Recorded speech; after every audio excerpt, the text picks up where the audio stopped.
A presença do Senhor é notória nesse lugar. Sejam bem-vindos ao Culto da Laje. Glória a Deus. Deus seja louvado por mais uma vez estarmos aqui para ministrarmos a palavra do Senhor. Quero ser grato a Deus, ao meu amigo pastor Carlos, muito obrigado. A todos os irmãos que nos recebem com tanto carinho, que Deus os abençoe. Culto na Laje já faz parte da minha família. Glória a Deus. Eu quero convidá-los a abrir a Bíblia no livro de Lucas, Evangelho de Lucas, capítulo 15. Eu creio que esse culto pode mudar muitas coisas na sua história. Porque o culto na Laje, ele não é um culto normal, é um culto onde Deus, ele transforma vidas e ele restaura esperanças. Então eu creio que hoje pode ser um dia em que Deus vai virar uma chave na sua vida. Amém? Evangelho de Lucas, capítulo 15.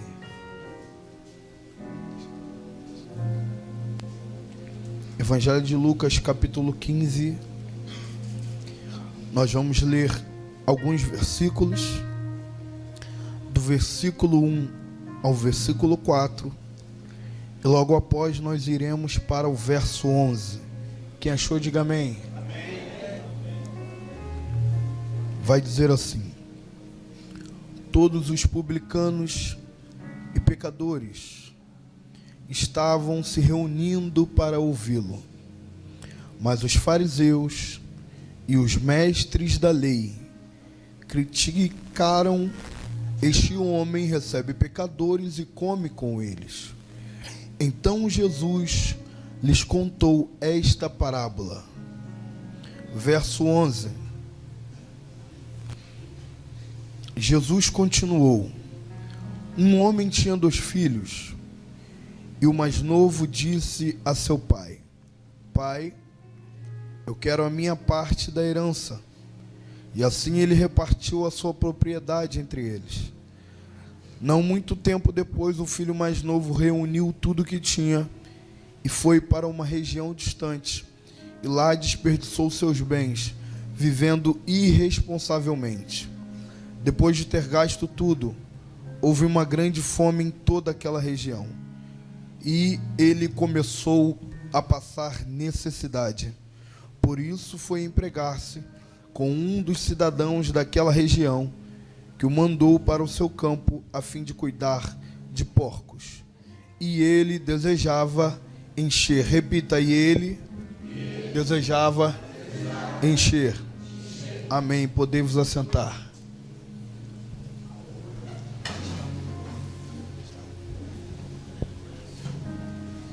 Amém. Olhe para cá. Quando eu olho para esse texto, eu consigo ter a plena convicção de que Deus é geracional. Quando eu analiso essa narrativa, eu chego à conclusão de que Deus é geracional. Ou seja, aquilo que Deus começa em uma geração, Ele não termina nela, Ele dá continuidade na próxima. Porque o segredo da relevância, gente, está na continuidade. Então eu preciso ter a clareza que eu não posso dizer que Deus precisa todos os dias levantar uma nova geração. Porque se eu disser que Deus precisa todos os dias de uma nova geração, eu acabo desqualificando a geração antiga. E nós só estamos aqui hoje porque alguém decidiu começar aquilo que nós estamos dando continuidade. A grande verdade é que com o passar do tempo a gente percebe que algumas estratégias mudaram. Algumas estratégias, elas se tornaram de certa forma diferentes. Principalmente a nossa linguagem. Nós mudamos um pouco a linguagem e nós podemos mudar sim. Mas o fato de nós mudarmos um pouco a linguagem não tira de nós a grande verdade de que a mensagem precisa ser mantida. E qual é a mensagem do Evangelho? É que Cristo foi, é e sempre será o centro de todas as coisas. Então a gente percebe que a proposta de Deus é fazer com que todos nós venhamos estabelecer um legado. E o que é o legado, pregador? O legado é uma missão que é passado de uma geração para outra. Só que o legado, ele não nasce da noite para o dia, e nem do dia para a noite. Se demanda um tempo para ter um. E todo aquele que constrói um legado, ele também deixa uma estrada para que outros olhem e digam que vale a pena caminhar por ali também, porque aquele que passou antes se tornou um referencial a ser seguido. Então, o legado, ele precisa ser passado, transmitido, porém nunca confundido, porque o legado é uma coisa e a herança é outra. A herança é o que o pai deixa para mim, e o legado é o que o pai deixa em mim.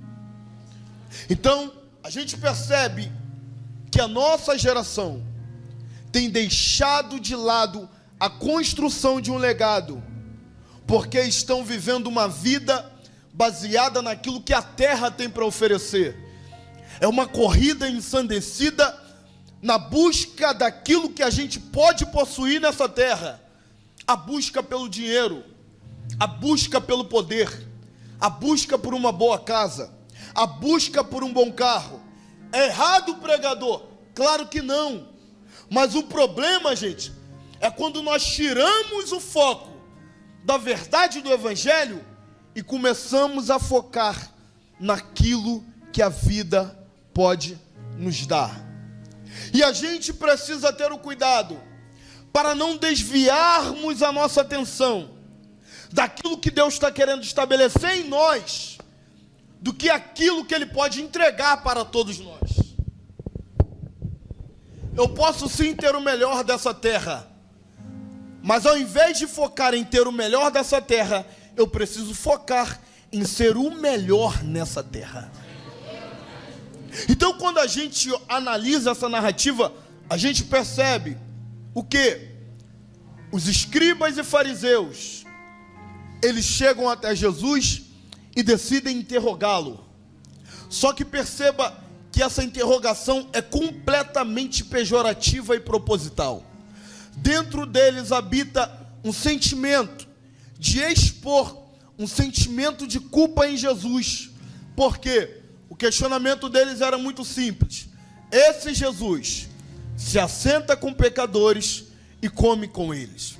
E por que que eles trazem essa interrogação? Porque dentro do fariseu não cabe a verdade daquilo que só pode ser alcançado em revelação. Ou por que que Jesus prepara uma mesa com pecadores no culto da laje, com gente que estava desviada, com gente que estava nas drogas, com gente que estava longe, e ele consegue sentar na mesa e compartilhar do seu caráter com aquele que está perdido.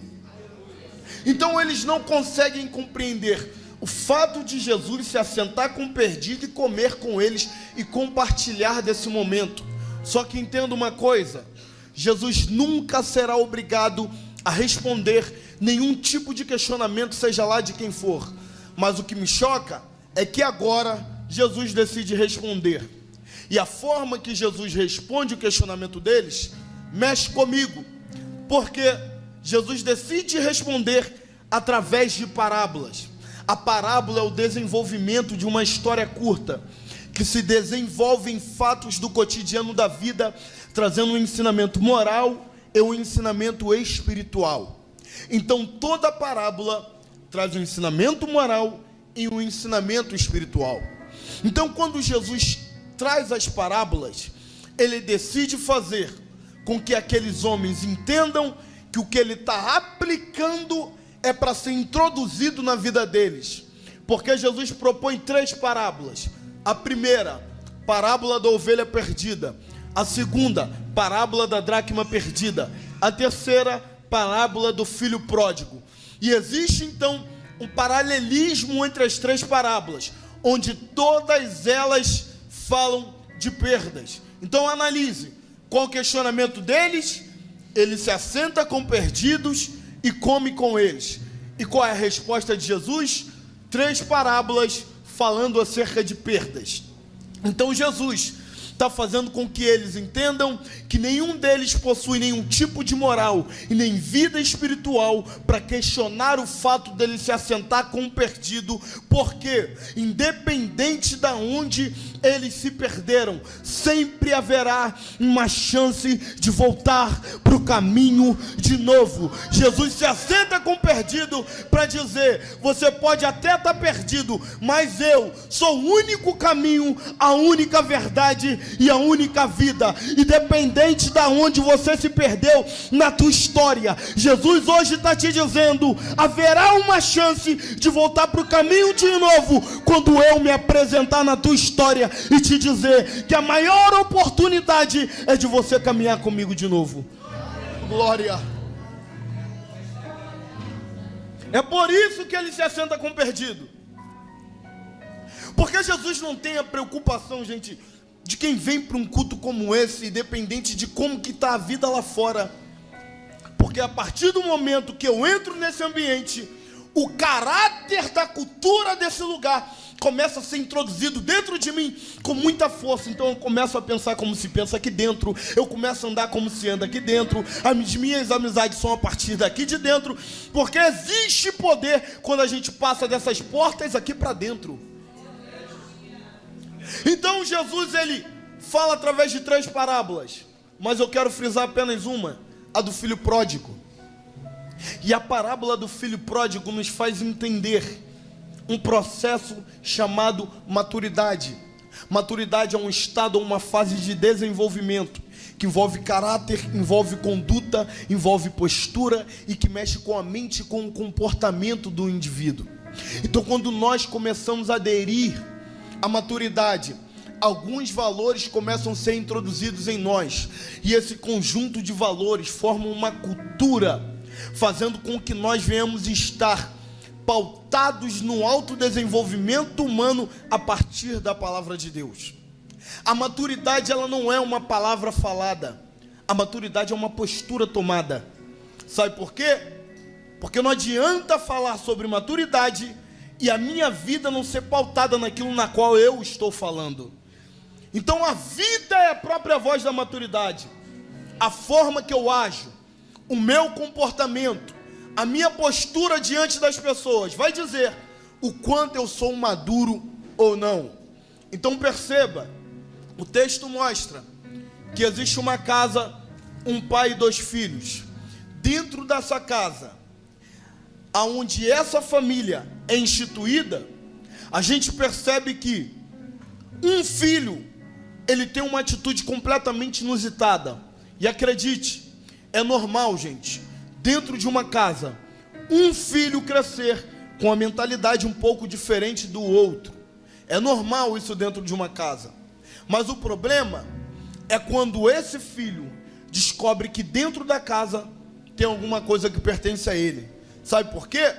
Porque agora, pastor, quando ele olha para dentro da casa e a sua consciência é ativada, fazendo com que ele compreenda, ali dentro tem alguma coisa que me pertence.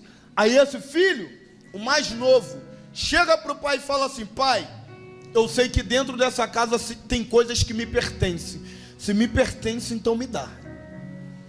Eu sei que dentro dessa casa existem coisas que são minhas.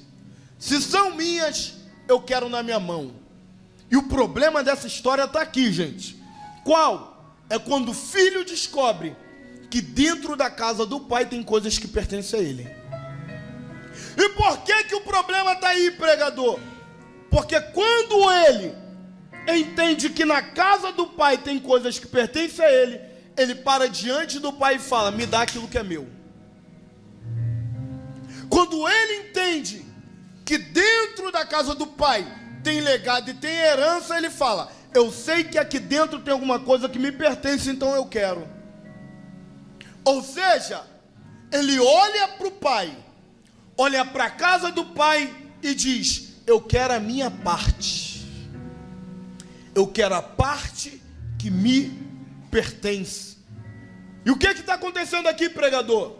Aqui está acontecendo um equívoco. Por quê? Em toda lei que mostra a legislação relacionada a uma herança, vai dizer que um herdeiro só pode tomar posse de uma herança quando o tutor dela morre. E qual é o problema? É que esse menino está querendo exigir uma herança de um pai que está vivo. Qual o problema? Eu tenho um pai, mas me comporto como um órfão. Eu tenho um pai, mas me comporto como alguém que está abandonado na vida, alguém que está abandonado na história, alguém que está abandonado pela Rocinha, alguém que está abandonado na Zona Sul, alguém que está abandonado no Rio de Janeiro, alguém que está abandonado nos próprios pensamentos. E o problema é, se dentro da casa ele é o mais novo, ninguém ali dentro precisa de mais maturidade do que ele. Qual é o problema? O problema é quando eu, como um filho mais novo, chego diante do pai e falo: pai, me dá o que é meu. O problema é quando nós queremos pegar Deus, colocar Deus na parede e falar: Deus, eu sei que tem coisas prometidas para a minha história, se é meu, então me dá. O porquê que a gente continua agindo dessa forma? Porque esse menino é o mais novo, ou seja, a exigência dele não é cabível. Por quê? Porque ele é imaturo. Então a minha falta de maturidade me faz chegar diante do pai e querer exigir aquilo que só ele sabe, a hora e o direito de me entregar. E Deus está nos chamando a atenção para que nós venhamos compreender que a falta de imaturidade tira a gente de uma posição de entender a relação de filho-pai, de pai para filho, para compreender o que ele está fazendo na nossa história, na nossa vida e na casa dele. E Deus está te dizendo: para de exigir aquilo que você sabe que é teu. Por quê? Porque ninguém melhor do que o pai para saber o tempo certo de entregar algo na mão de um filho. O pai sabe o momento certo de te entregar aquilo que ele te prometeu. Talvez é a mudança da tua família, a restauração de um relacionamento, a conversão de um parente, a realização de um sonho. O pai sabe o momento certo de te entregar. Sabe? Ele sabe. Ninguém melhor do que o pai para saber o tempo, gente, de entregar nas nossas mãos aquilo que ele sabe qual é o momento certo de entregar. Porque o problema desse menino é que ele se acha suficiente de ser administrador da sua própria história. É quando eu olho para mim e eu falo que eu tenho capacidade de sozinho tomar as rédeas da minha vida. É quando eu me acho autossuficiente de chegar para o pai e falar: pai, pode deixar que daqui para frente eu assumo sozinho. É quando eu chego para o pai e falo: pai, me entrega porque eu sei como cuidar da minha vida. Esse é o maior problema. Por quê? Porque esse menino está passando por uma fase chamada fase do crescimento.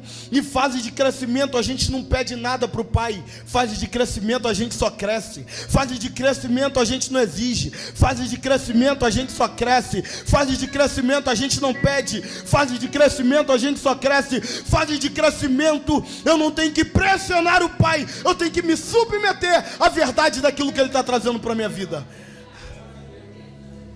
Tá bom, pregador, mas me explica aqui o porquê que o pai ainda não me entregou. Entenda, aquilo que o pai tem para a tua vida já está preparado há muito tempo. O problema é a tua falta de preparo para receber aquilo que já estava preparado. Quando eu não estou preparado para receber aquilo que o pai já preparou, o tempo da minha entrega ela se retarda.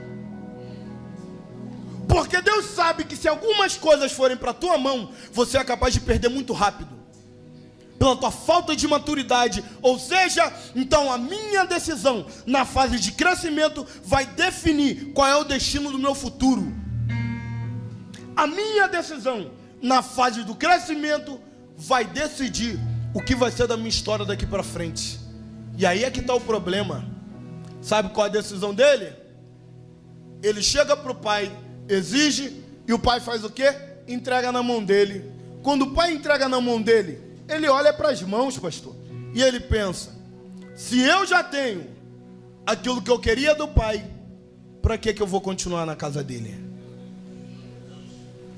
Se eu já tenho em minhas mãos o que eu queria do pai, para que eu vou continuar dentro da casa? E sabe qual a atitude dele?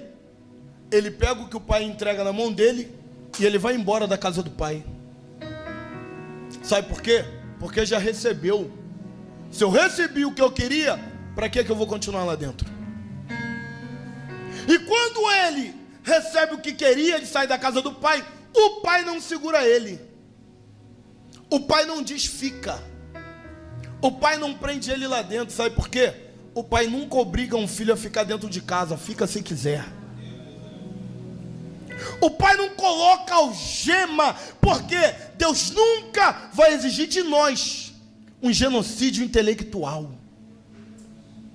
Eu tenho a capacidade de saber o que eu quero para a minha história, mesmo sabendo o pai que eu tenho. A decisão de viver aqui ou viver lá é minha. Mas eu preciso ter a consciência de quem ele é aqui dentro.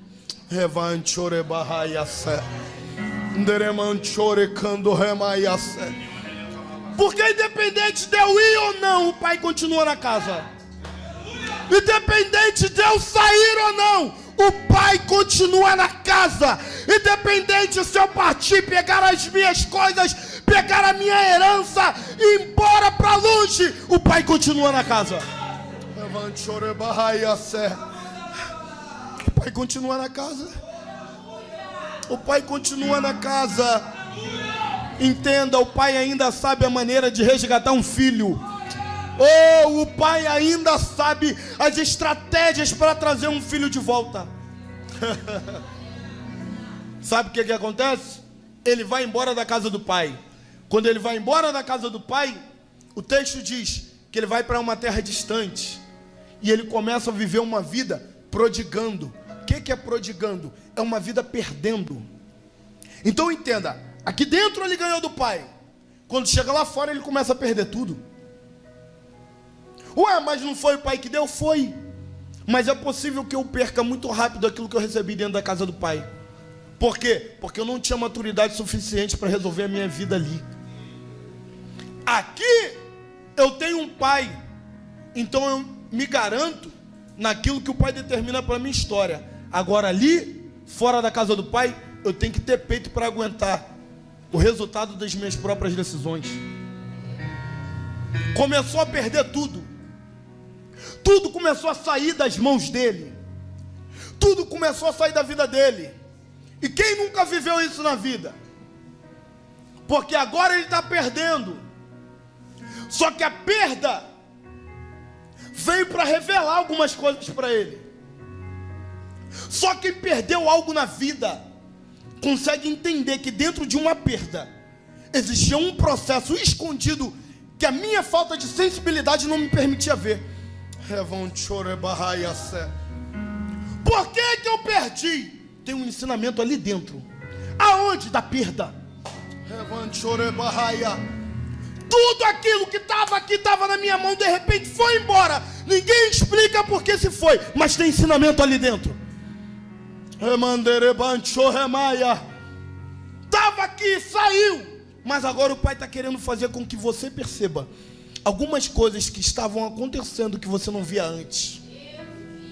Porque a perda revelou para ele que existia um vazio existencial que ele não percebeu enquanto ele tinha as coisas nas mãos.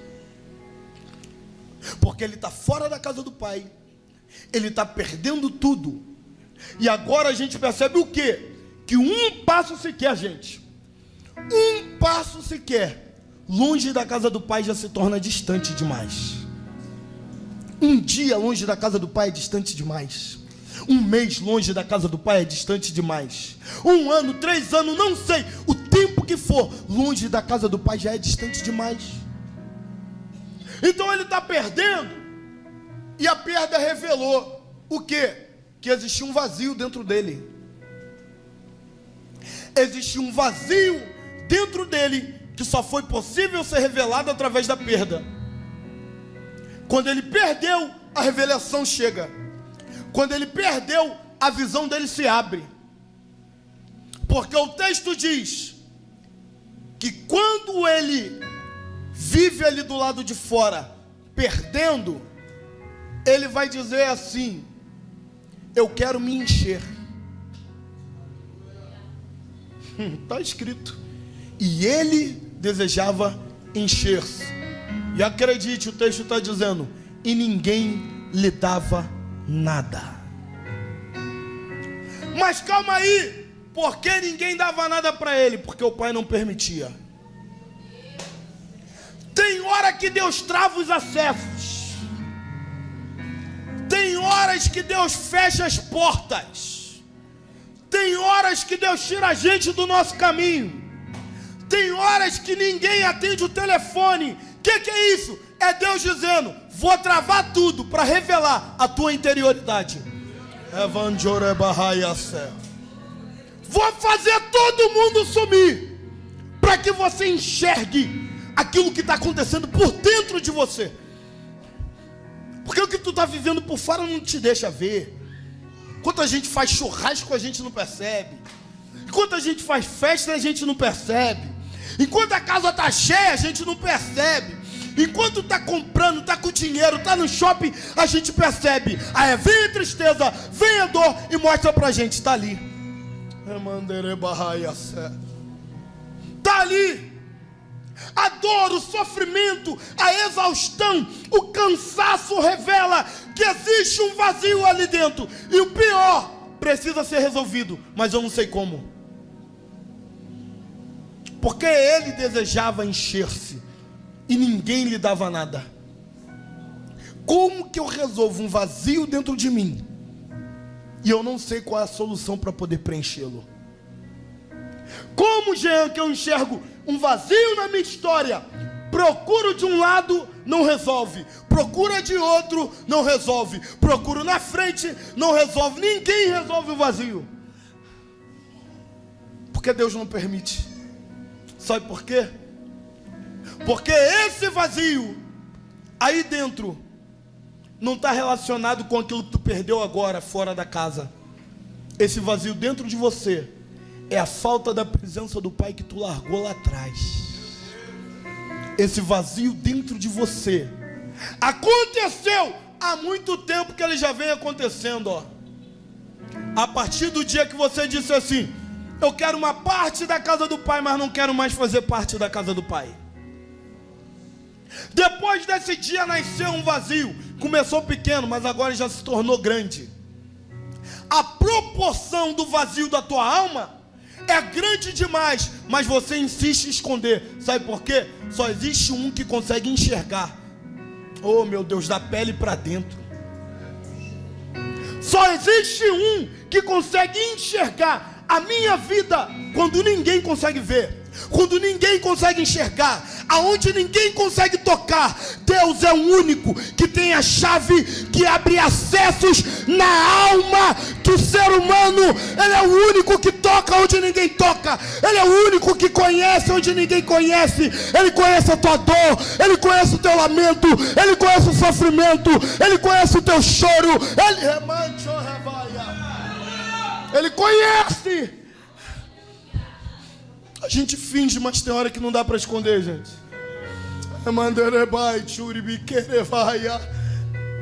A gente esconde, mas tem hora que não dá. A gente se tranca por dentro. Porque entenda uma coisa: não existem pessoas difíceis, existem pessoas que não foram acessadas por dentro. Porque a amizade é uma invasão de privacidade. E quando eu me torno um amigo dele, quando eu deixo ele invadir a minha vida, eu permito com que ele mexa nos meus acessos. É um vazio que está aí dentro, e a falta da presença do Pai. Você já tentou de resolver de tantas formas. Você já tentou resolver por tantos caminhos. Parece que a vida se torna fácil demais para todo mundo, menos para você. Não, hoje na internet todo mundo ensina a ficar rico. Hoje na internet todo mundo anda de jet ski. Hoje todo mundo tem dinheiro. Mas sabe o que é isso? É o palco da vida deles, porque os bastidores ninguém posta. Ninguém posta os bastidores. Ninguém mostra as lacunas que estão abertas no mais profundo lugar, aonde Deus só encontra. Entenda uma coisa: até quando você vai ficar fingindo que esse vazio não existe aí dentro? Até quando você vai fingir que esse vazio não existe na tua história, na tua família, no teu relacionamento, no teu convívio? Até quando você vai tentar resolver com as tuas forças, se você sabe que até agora não resolveu nada? Porque isso tudo está relacionado ao teu futuro. E o vazio que você está vivendo hoje não deixa você ter esperança por uma vida melhor amanhã. Só que entenda uma coisa: quando ele percebe o vazio, ele faz uma leitura da jornada dele. E agora, sabe o que esse menino faz? Ele decide orar. Ele está fora da casa do pai, mas ele decide orar. Sabe qual é a oração dele? Levantar-me-ei, irei ter com meu pai, e eu direi: Pai, pequei contra o céu, pequei contra ti, e não sou mais digno de ser chamado teu filho. Mas ele não está longe do pai, está longe. Mas não se afastou do pai, se afastou. Mas ainda existe a chance de orar.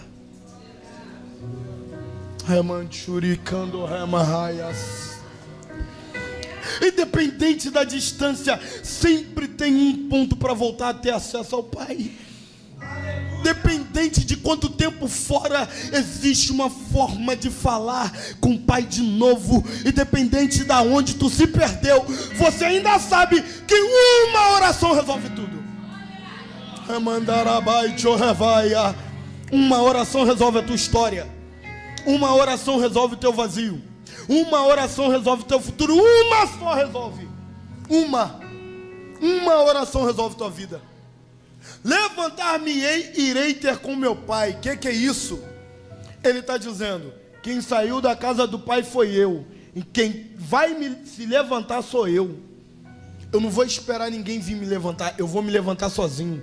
Porque aquele que teve a capacidade de sair e ficar caído, tem a capacidade de voltar para se manter erguido. Irei ter com meu pai e direi: Pai, pequei contra o céu. Então ele ora e ele decide entender que ainda havia um caminho para voltar para a casa do pai. Mas ele não está longe, mas aí ele ainda conhece o caminho. A gente conhece o caminho de como voltar.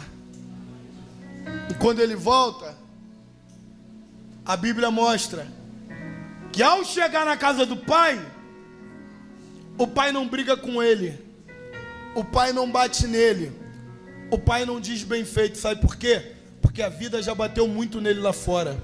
Quando ele volta, o pai está assim, ó, de braços abertos para receber. Porque o pai sabe que um abraço te traz de volta.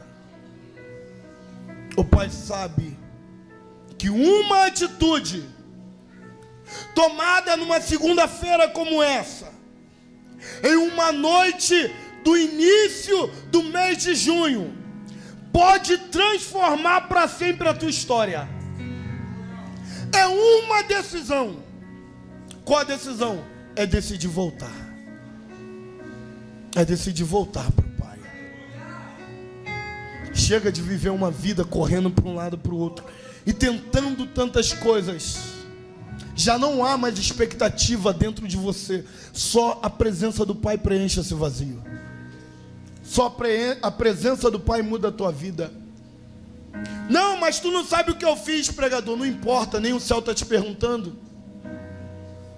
Quando um filho volta para a casa do pai, o pai não bota o dedo na cara dele e diz: me conta o que tu fez. Não, ele já sabe. Ele já sabe. Ele já sabe, e mesmo sabendo, o Pai não te aponta, o Pai não te acusa, o Pai te recebe. E a proposta de Deus nessa noite de hoje é: filho, vamos voltar para casa? Vamos voltar, porque já passou da hora. Já passou da hora. Você conhece a palavra, você já ouviu Deus tantas vezes, mas aí dentro você sabe que está na hora de tomar uma atitude. O Pai quer mudar a tua vida, o Pai quer mudar o teu caminho, o Pai quer mudar a tua história, o Pai quer mudar a expectativa do teu coração, porque você já se prendeu tanto, você já tentou tanta coisa na vida e nada deu certo, mas está na hora de recomeçar. E eu quero orar por você, que sabe que está na hora de voltar para o Pai. Você sabe que está na hora de voltar a sentir a presença dEle que você perdeu lá atrás. Se coloque de pé. Se coloque de pé. E eu quero orar pela sua vida. Você que sabe que está longe do Pai, esse é o momento que o Pai quer te dar um abraço na casa dEle. E a casa não é somente dEle, é sua também. Aonde é que está a primeira pessoa? Levanta a mão para eu te conhecer. Aonde é que está a primeira pessoa que sabe que precisa voltar para o Pai? Não adianta você ficar se prendendo. Não adianta, chega. Chega porque a tua vida precisa de um destino, cara. Chega porque a tua história precisa mudar. Até quando tu vai entrar em culto, sair de culto, entrar em culto e sair de culto, e vai ser como fosse a mesma coisa sempre. Até quando você vai fingir que a voz de Deus não está tocando aí dentro?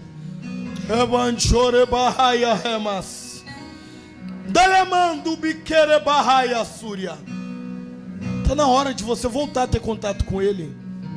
Está na hora de sentir de novo a presença dEle. O Pai te chama hoje. Vem aqui à frente, eu quero orar por você. Vem aqui à frente, pode vir, não precisa ter medo. Isso, já está vindo a primeira, cadê a próxima? Vem que o Pai está te esperando, vamos embora. Chega de ficar perdido na vida, está vindo o segundo, cadê a terceira pessoa? Vamos, vamos. Pode ser jovem, senhor, senhora. E depende da tua idade, o Pai quer te abraçar de novo. Cadê você? Deixa Ele mudar o destino da tua vida. Deixa Ele mudar o quadro da tua história. Deixa Ele mudar o teu destino. Deixa Ele te trazer uma nova perspectiva, restaurar a esperança. Você já não sonha com mais nada. Você já não tem mais força aí dentro. O vazio acabou com tanta coisa, dentre elas a esperança. Vambora, está na hora de voltar, menina. Você sabe que Deus está falando contigo. Você sabe que Deus está falando contigo. Você sabe que Deus está falando contigo. Essa é a tua oportunidade. Essa é a tua oportunidade. Pode vir. Pode vir que o céu quer te receber. Pode vir que está na hora de você mudar a tua história. Está na hora. Chega de repetir história de caos. Está na hora de transformar fracasso em sucesso. Vamos, cadê você? Eu sei que tem mais gente, vamos. Eu vou pedir o Whindersson para estar louvando ali. A igreja fecha os olhos. Esse momento é um momento de guerra espiritual. E só o Pai consegue ter acesso a uma alma ferida. Só o Pai consegue ter acesso a um coração doente. Só o Pai consegue ter acesso a uma lacuna que foi aberta. Isso. Feche teus olhos. Eu quero orar pela tua vida. Eu quero orar pela tua vida. Vamos. Tome essa decisão hoje. Tome essa decisão hoje. Você precisa voltar para casa diferente. Porque voltar o mesmo não dá mais. Chega, entra numa segunda, sai na segunda, volta na segunda, sai na outra, chega! Muda a tua vida, cara! Muda a tua história! Vambora, toma uma decisão.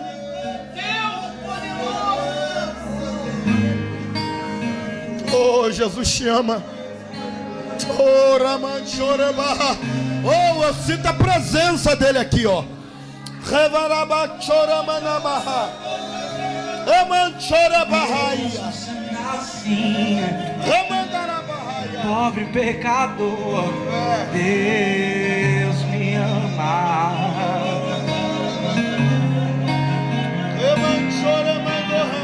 Mesmo sendo falho, mesmo sem merecer, Deus me ama.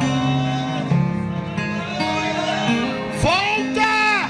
Se estou forte, volta pro teu pai. Se eu estou de pé, volta pro teu pai. Deus me ama. Volta pra casa do pai. O pai te espera de braços abertos. Se estou fraco, se eu estou caído, Ele não deixa de me amar. Oh, deixa Ele bater na porta do teu coração, isso. E sem o teu amor, agora é só abrir e deixa Ele entrar. Perdão, abre o coração e deixa Ele entrar.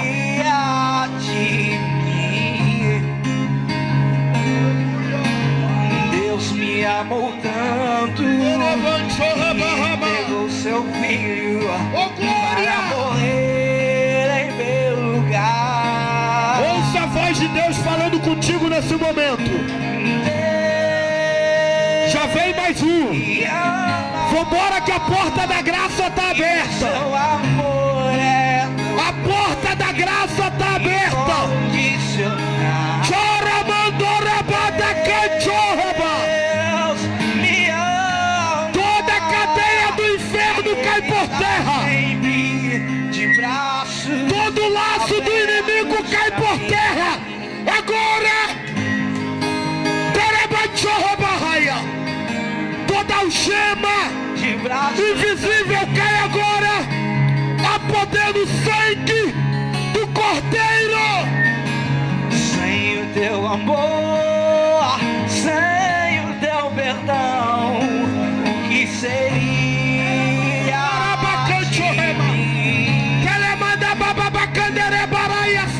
Deus me amou. Deixa Deus agir. Deixa Deus agir. Para morrer em meu lugar.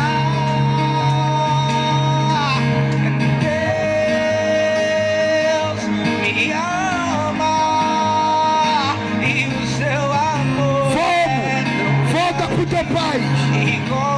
Se entrega pro teu pai. Deixa ele te abraçar.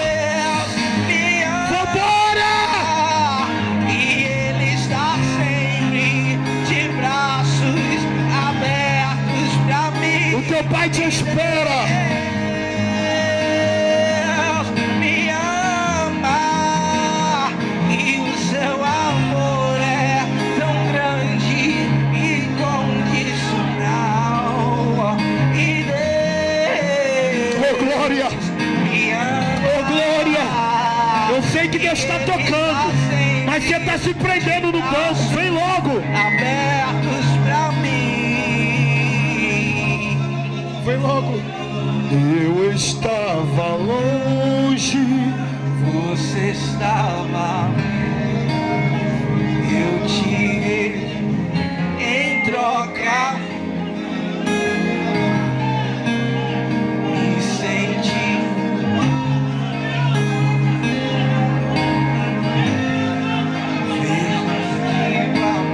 Oh Jesus. Ô varão, chama ele aí, ó. Eu tô te aguardando aqui, ó. Você que tá com a camisa da Nike. Todas as vezes. É isso, Deus está falando com vocês. Eu falar pra você me ouvir e ficar feliz.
salvação. Hoje é noite de salvação. O céu faz festa quando o pecador volta para a casa do Pai. O céu faz festa quando alguém decide se entregar. Só faltava eu entender. Chorabarabarraia. Deixa a festa acontecer no céu. Deixa a festa acontecer no céu. Mundo afora, mas não encontrei. Oh, Jesus te viu hoje. Jesus te achou hoje. Histórias sendo alteradas hoje pelo poder do nome de Jesus. Tá vindo mais gente, tá vindo mais gente. Hoje é noite de salvação. Hoje é noite de salvação. O inferno perdeu. O diabo perdeu. O diabo perdeu. O céu traz filhos de volta. Filho da casa do Pai. Só tenho você. Só faltava eu. Deus, eis aqui os teus filhos que tomaram a decisão hoje de voltar para a tua casa. Homens, mulheres, decididos que o poder do Evangelho vai tomar as rédeas da vida deles. Agora, em nome de Jesus, restaura a confiança. Chorabadabarababa. Teremanchoravaia. Emando bando querebaha. Xereman.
Às vezes quebrantado, só quero te falar que Deus é o reino, é a glória pra sempre.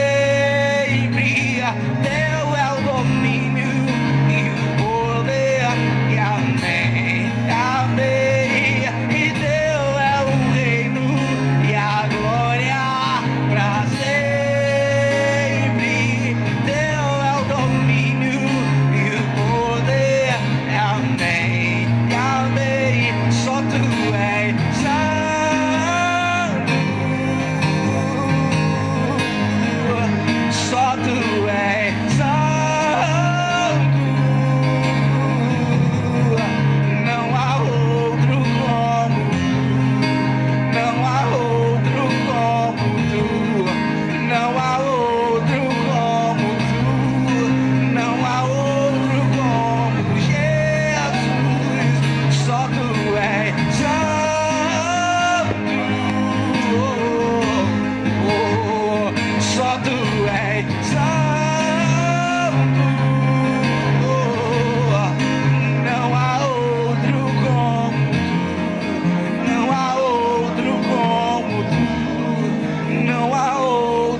Toca na vida deles, toca na vida dos teus filhos, recebe eles hoje no céu, com o nome escrito no livro da vida, reacende daquele que foi apagado, porque a distância com a eternidade acabou hoje. A distância com o Pai terminou hoje, porque hoje é noite de resgate, restauração de famílias, transformação de conduta. Haverão novas histórias sendo escritas através do culto da laje. Famílias aqui serão transformadas e nós veremos, Deus, a vida de cada um deles sendo transformadas, porque o céu é testemunha da decisão que eles tomaram de vir à frente e dizer: a partir de hoje é o céu que manda em mim, a partir de hoje é Deus que manda na minha vida, a partir de hoje é Deus que manda na minha história. E nós cremos que esse culto será selado com fogo e com glória no poder do nome de Jesus. Oh, e a igreja abre a boca, glorifica, exalta, porque hoje é noite de salvação. Só tu és santo, não há outro como tu, não há outro como tu, não há outro como tu, não há outro como Jesus. Só tu és santo, só tu